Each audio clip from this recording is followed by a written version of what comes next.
Hi, I'm Jody Dworkin, a professor and extension specialist in the Department of Family Social Science at the University of Minnesota. I have been studying parent-teen technology use and the role of technology in family relationships for more than 10 years now. Glad you could join us for this webinar. If you haven't already seen the other two webinars, I'd encourage you to check those out as well. One talks about caregiver technology use and how that's associated with teen technology use. And one includes a series of case study scenarios that you can work through either on your own or with others. You can also find extensive resources on youth and care and social media use at the URL on this slide. So what does teen technology use look like? By age 11, more than half of kids have their own smartphone, and by age 12, more than 2/3 do. Smartphone ownership has risen dramatically, even among the youngest tweens. In fact, nearly 1 in 5 8-year-olds, so 19% 8-year-olds, report having their own smartphone. And this is an increase from just 11% in 2015. Smartphone ownership has grown substantially over the past 4 years among all ages, so increasing from 24% of all 8 to 12-year-olds in 2015 to 41% today, and from 67% to 84% among 13 to 18-year-olds.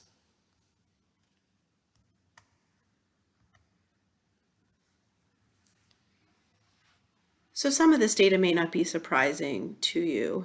If you look at the pie chart on the right, when we think about what teens are doing online, you can see the range of behaviors that they are doing, from TV and videos, gaming. Most of their time is spent watching TV and videos when they're online. Next, we see playing games. But you can also see they are using social media, browsing websites, and e-reading, other activities that might be viewed as a bit more productive.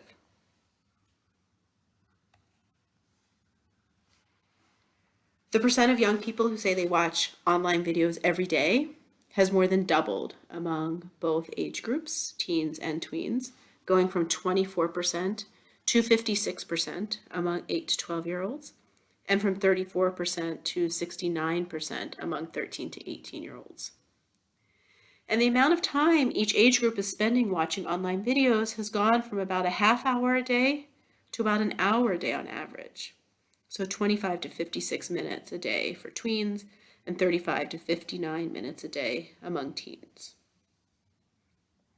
In 2018, 3 online platforms other than Facebook were used by a sizable majority of this age group. So YouTube, 85%, Instagram, 72%, Snapchat, 69%.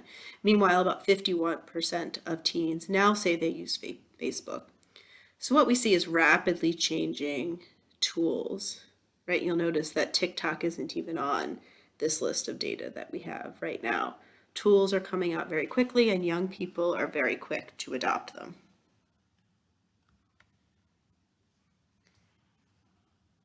So I'd encourage you to pause here and think about what's surprising to you and what's not surprising.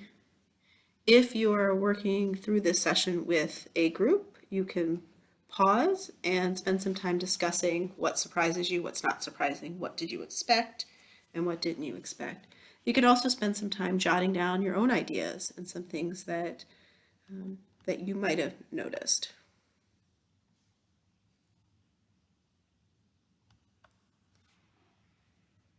So what do we know specifically about foster youth? Again, pause here for a moment. Think about what you have learned from your experiences, either as a caregiver or in your work with caregivers.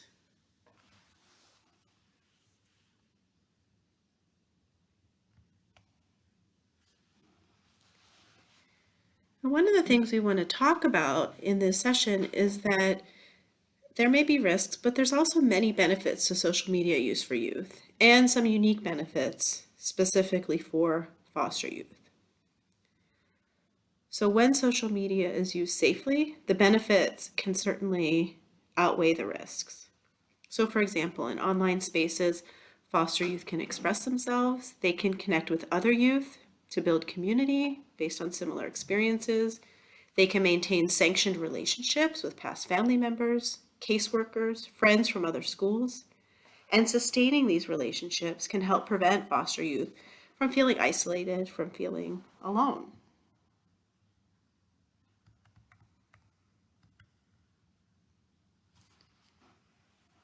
First, let's talk about ways that online tools can be used to tell your story. Today, about 95% of teens have or have access to a smartphone, and close to 90% have access to a desktop or a laptop computer at home. We know that teenagers turn to social media to control important parts of their lives. In a paper written by Dana Boyd, who's a leading scholar in this area, she talks about how teens' lives are heavily structured by parents, by laws, and social networking sites are an area where teens can really cultivate their own identity. They can present themselves in a way that is comfortable for them, and a way that's generally unrestricted by adult rules. Now, youth and care are no exception to this and have many more aspects of their lives controlled by adults than other teens might. Foster youth may have no control over the families they're placed with, how long they'll remain with that family, and each family may have different rules, culture, and expectations that youth are required to follow. Caseworkers and agencies are maintaining files and records on every aspect of the young person's life, and youth may not see that until they age out of care, or they must go through a lengthy process to access that information.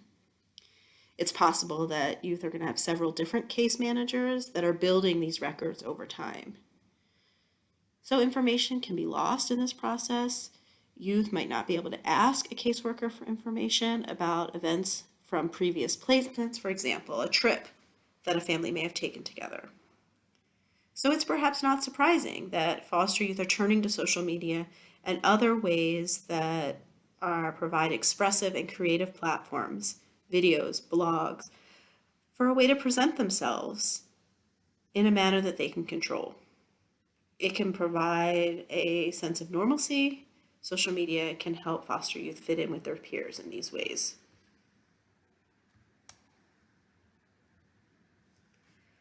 Social media is also a way to help maintain connections and social ties with friends and family that youth may no longer be seeing. The longer foster youth are in care, the more likely they are to be moved to multiple placements. Each move can bring with it a new school, it could bring new caregivers, new siblings, and it may be difficult to keep track of different places that young people have been, connections they have made. And these lost connections lead to about a third of foster youth reporting that they feel lonely while in care. To help combat this loneliness, to help maintain these connections, social media is one format that foster youth are turning to. Social media can allow youth to build relationships with biological family when that's sanctioned, with friends, with previous caregivers, caseworkers, and allows foster youth to connect with others who may share similar experiences.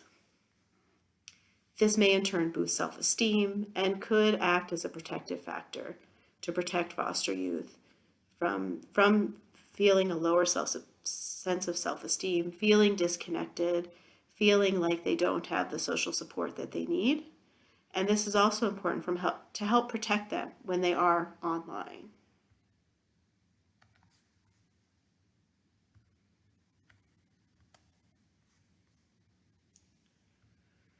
Providing youth with consistent online access can also help them catch up and not fall behind other youth who are regularly using online tools. A challenge for many foster youth is that the digital divide, or the gap between those with and without access to technology, can be quite great. So this includes things like cell phones, tablets, computers. Foster youth may have very limited access to these. It may be that depending on their placement, that may impact their access as well. In a study in California, they found that 5% of rural and 20% of urban foster youth had consistent and reliable access to a computer at home. However, if a foster family is able to provide these technologies, or if youth are able to access them at local libraries, at schools, this provides really critical connections and support. When foster youth are moved, they have no promise of access at their new homes or schools or communities.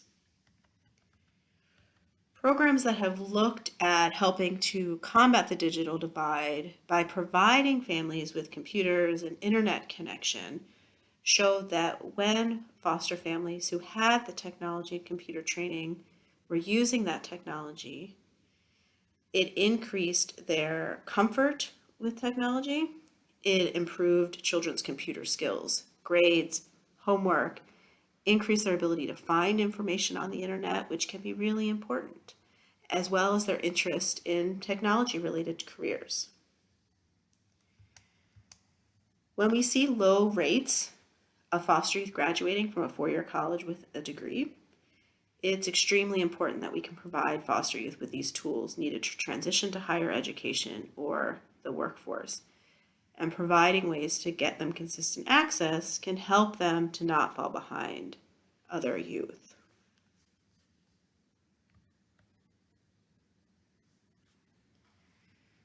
So pause here for a second and think about what other benefits you may have seen from social media use. How can social media use benefit foster youth? What are some of the positives that you may have seen come out of social media use?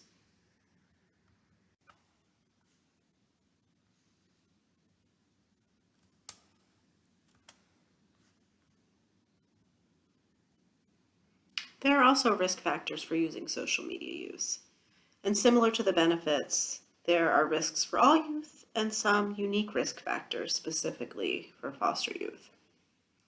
Foster youth in particular disproportionately experience many of the risk factors associated with engaging in dangerous online behaviors.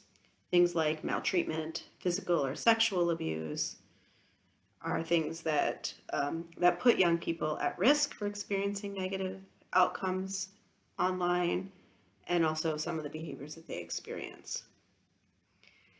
Foster youth are then at higher risk than other internet users for inappropriate contact with others. They are more likely to be targeted by child predators. They're more likely to report being victims of cyberbullying. Foster youth generally have stricter control over the information that can be shared about them, and sharing too much information online can certainly be dangerous. Predators may take advantage of this sort of vulnerability and to pretend to be someone you think they can confide in and trust. Foster youth are also at risk of being found online by biological family members. Caregivers face many challenges then when it comes to monitoring youth online behaviors, and we have some tools and resources that I would encourage you to visit on our website that talk about ways to help protect youth online. So in addition to some of the general risks that young people face online, foster youth are at greater risk of experiencing negative outcomes, as I mentioned.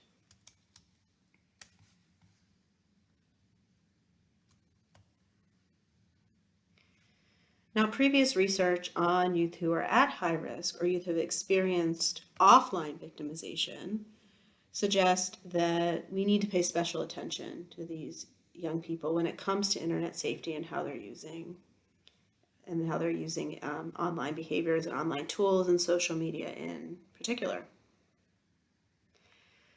However, when there's high quality caregiving, when there's monitoring, that has been found to moderate the risk factors for young people participating in dangerous online behaviors, such as looking at sexual images, having or creating sexually provocative social media profiles, responding or engaging in online sexual solicitation. So it's extremely important that attention be paid to foster youth and those who support foster youth to understand some of these specific risks that youth face online, but also teaching youth how to remain safe online. What are some things that they need to be thinking about? What are some things that they need to be doing? And understanding that they may be at greater risk than some of their peers might be, for example.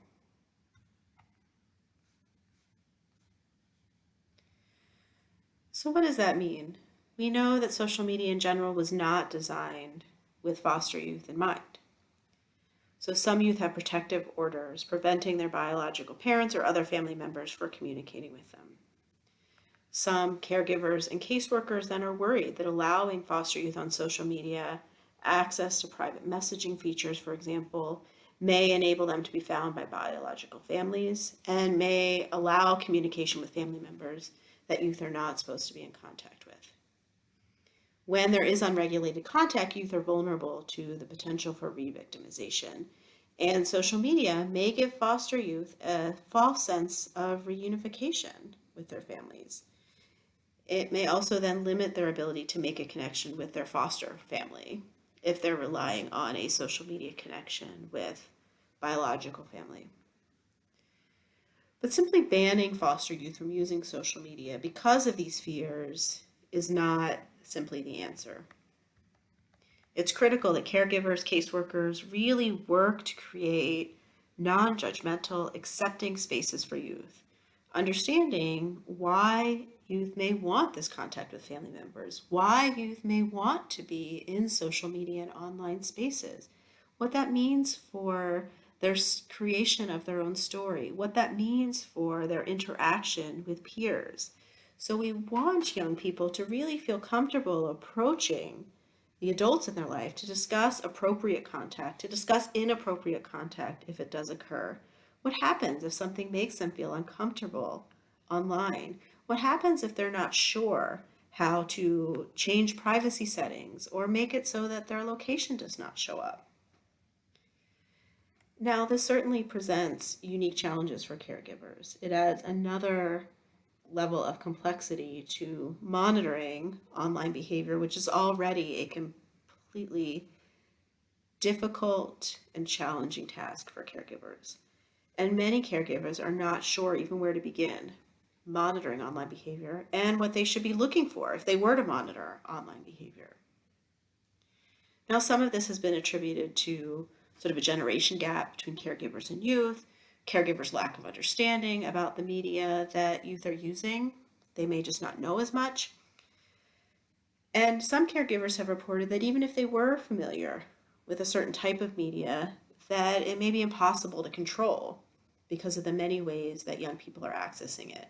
They're accessing it at school, at the library, on phones, on a peer's computer or devices. So some caregivers have described not even attempting to regulate online behavior because it may be a device the youth owns, for example, and they don't feel comfortable and feeling like they could control that or take away the device that either the youth or somebody else has paid for.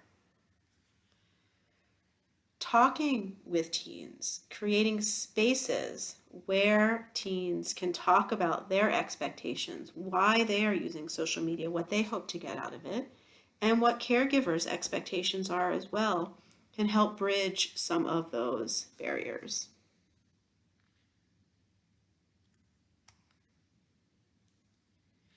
So pause here and either think about or talk with others. What other risks have you seen result from social media? What have been some of the consequences you have either seen in families, you have heard families talking about, or you have heard families thinking about and being concerned might happen, even if they hadn't experienced those yet?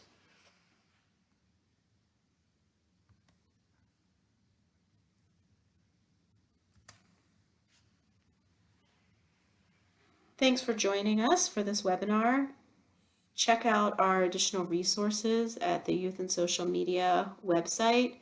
There are some tools for setting up controls. There are tools for setting up privacy settings. We walk you through some of that specific information, and we think you'll find those tools and additional resources and information helpful.